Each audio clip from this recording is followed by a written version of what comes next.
Legal അസിസ്റ്റന്റിന്റെ evidence ആക്ടുമായിട്ട് relate ചെയ്തിട്ടുള്ള ഒരു previous year question ആണ് ഇന്ന് നമ്മൾ ഡിസ്കസ് ചെയ്യാനായിട്ട് പോകുന്നത്. Communication made without prejudice is protected under Section 21 of Indian Evidence Act, Section 22, 23 and 24. അതാണ് ഓപ്ഷൻസ് വരുന്നത്. അപ്പോൾ ഇതിന്റെ correct answer Indian evidence act ആയിട്ട് റിലേറ്റ് ചെയ്യുമ്പോൾ സെക്ഷൻ 23യിലാണ് കമ്മ്യൂണിക്കേഷൻ മെയ്ഡ് വിത്തൗട്ട് പ്രിജുഡൈസിനെ പ്രൊട്ടക്ട് ചെയ്തിരിക്കുന്നത്. നമുക്കറിയാം സെക്ഷൻ 23 എന്താണ് പറയുന്നത്?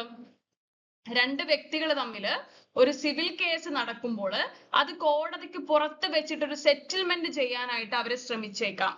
അപ്പൊ ഇങ്ങനെയുള്ള സെറ്റിൽമെന്റിന്റെ ചർച്ചകൾക്കിടയിൽ പല വിട്ടുവീഴ്ചകളും അവർ തമ്മിൽ നടത്തിയിട്ടുണ്ടാവാം.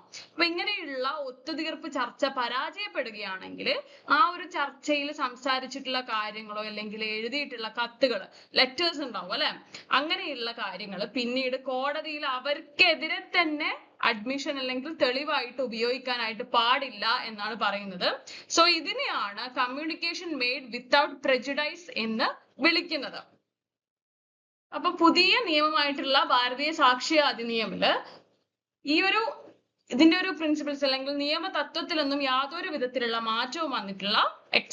എക്സെപ്റ്റ് ദിസ് ഒരു നമ്പറിംഗിലെ മാറ്റം വന്നിട്ടുണ്ട്.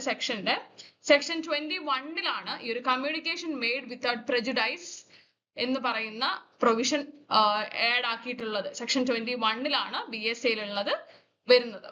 അപ്പൊ പുതിയ നിയമപ്രകാരമാണ് ഈ ഒരു ചോദ്യം ചോദിക്കുന്നതെങ്കിൽ സെക്ഷൻ 21 ഓഫ് BSA ആണ് ഇതിന്റെ കറക്റ്റ് ആയിട്ടുള്ള ഉത്തരം വരുന്നത്.